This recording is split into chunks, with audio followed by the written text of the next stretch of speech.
our country looks like, they need to come and meet these young people and their families that are just besides themselves with excitement over the opportunities that their son or daughter are going to be able to have. Of course, one of the reasons the parents are so excited is because this is essentially a full ride education. But the military gets something in return, which is a number of years of military service thereafter. But obviously, this is really important for many, many reasons. These young people will, of course, serve in the military for a time and, of course, help to protect our nation. But even thereafter, they will join the workforce and go on to do other really important things. General Welsh is an example of that, of somebody who served in the United States military for a long time. He and I met actually back in 2012 when you were Chief of Staff of the Air Force. And obviously he's had a distinguished service in the United States Air Force and now gone on to work at the University of Texas A&M University for many years at the head of the Bush School and now as president of Texas A&M University.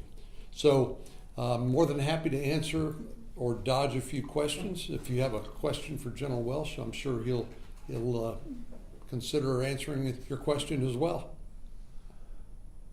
We hear is this the 18th time doing this? I'm seeing some nods, yes. So yeah. They told us to only ask you yes or no questions. This is a great tradition now, 18 years in a row. And as I said, this is my favorite event of the year. So we've kept this tradition up. Boeing Center, we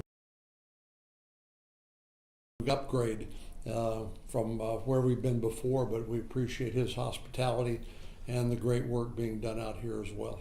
Can you talk a little bit about what this means to the kids today? Well, it's no coincidence we're here on Memorial Day, and where we honor our nation's war dead, people who've lost their lives in service to our nation, and it seems like an appropriate time and a solemn occasion, really, where we remember those 600,000, I believe the number is, who've lost their lives in the course of service to our nation. And my dad was a B-17 pilot. Fortunately, he survived World War II, but he was in the Army Air Corps and shot down on his 26th bombing mission over Germany, and he was a POW the last 4 months of the war. But to my earlier point, he, like so many of that generation, which Tom Brokaw called the greatest generation, went back to school on the GI Bill and then contributed to building America into the powerhouse that it is today. So I have a lot of different mixed feelings. I think about my dad, who did not die a service-related death, but certainly served for 31 years in the United States Air Force. And I'm sure everybody's got their own story and own particular memory of why this is such an important and solemn occasion. All right, well, thank you. Appreciate it. You guys went easy. You're going easy?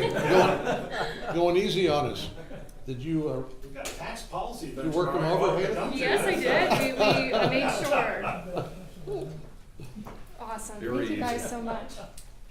Senator, we're going to have you sit down with the Wall Street Journal here for a few minutes. We're going to go through those doors. And then Blake, this one was yours. Thank you so much. It was so good to see you guys again. Coming out? Thank